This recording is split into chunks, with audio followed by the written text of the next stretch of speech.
Mapagpalang araw sa ating lahat mga kapatid. Ako muli si Adrian Bernardes Batch 3 at ito ang aking daily devotion. At ngayong araw ay pag-uusapan natin ay tatlong katotohanan tungkol sa Diyos na hindi nagbabago o immutability. At ang Bible verse natin ngayong araw ay James chapter 1 verse 17. Sinasabi sa ating scripture ngayong araw na mula sa James chapter 1 verse 17, every good gift and every perfect gift is from above, and cometh down from the Father of lights, with whom is no variableness, neither shadow of turning. Sinasabi na agad sa atin ng Diyos ang source na every good and perfect gift ay mula sa Kanya. Pero ang pinakatumatak sa atin na verse na to ay yung part na with whom is no variableness, neither shadow of turning. Ibig sabihin nito, mga kapatid, ay hindi nagbabago ang Diyos. Wala siyang pagbabagong tulad ng anyo na kumikilos at gumagalaw, and He remained constant. Ang ibig sabihin naman ng immutability ay ang Diyos ay hindi nagbabago. Ang kanyang nature, ang kanyang mga pangako, ang kanyang kalooban, at ang kanyang mga karakter. Pareho, wala kahapon, ngayon at magpakailanman. Wala pa naman ng panahon, ay ganun pa rin siyang ngayon. Ito ay isang napakagandang assurance sa atin ng pananampalataya natin kay Kristo, na kahit ang mundo ay pabago-bago, si Lord ay nanatiling matatag. Hindi siya katulad ng mga tao na may mood swings, na nagkakaroon ng second thoughts o maatras sa commitments. Si Lord na tapat sa kanyang salita, kung anong sinabi niya noon, ay yun pa rin ang kanyang ginagawa ngayon, o yun pa rin ang katotohanan ngayon.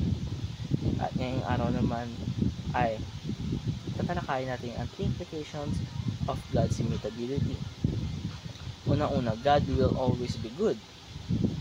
Yung minsan na pakaramdam natin parang gulo ng mundo, mayroong mga bad news, disappointments at failures, pero kahit na ganyan nangyayari sa ating buhay, ang Diyos ay nanatiling mabuti. Hindi nagbabago ang kabutihan ng Diyos. Kung mabuti siya noon sa ating buhay, ay ganun pa rin siyang ngayon. Tinutulungan niya tayo sa mga exams, nung pinagalingan ang ating mga kamag-anak, ay sinagot niya ang matagal nating mga prayers. Ganun pa rin siya ngayon at sa mga susunod pa na panahon. Hindi nawawala ang kabutihan niya kahit pa magkamali tayo. Kahit pa may struggles tayo sa buhay, ay hindi na tayo pinapabayaan. Kahit na feeling natin na Lord, nasaan siya or nawawala siya sa ating makaramdam, ay nasa piling pa rin niya tayo at tinutulungan pa rin niya tayo upang maging matatag. Palawa ay God's promises are always reliable. Ang daming mga pangako sa mundo na napapako. Kasi sinasabi na hindi kita iiwan pero iniwan pa rin.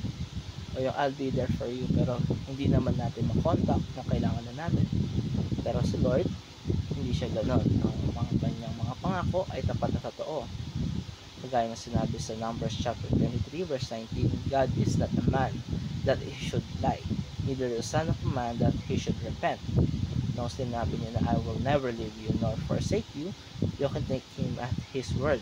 Dahil kung sinabi niya na may plan siya sa atin, plans to prosper for you and not to harm you, plans to give you a future and hope.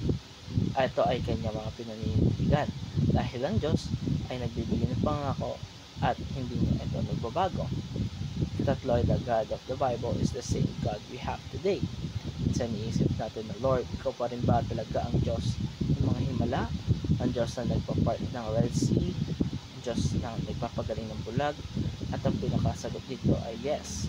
Siya pa rin ang nag-iisang Diyos natin na makapangyarihan, na kumikilos, at siya pa rin ang Diyos na sumasagot ng panalangin. Hindi siya napapagod, hindi siya nagbabago. Kung paano siya kumilos noon sa buhay ni Moses, ni David, ni Paul, ganun pa din siya kumilos sa buhay natin ngayon sa personal nating storya. Kaya wag tayong mawala ng pag-asa dahil the same God who saved, healed, and provided before is still the same today. Kaya mga kapatid, nagtatapos ang aking daily devotion. Maraming salamat sa panonood.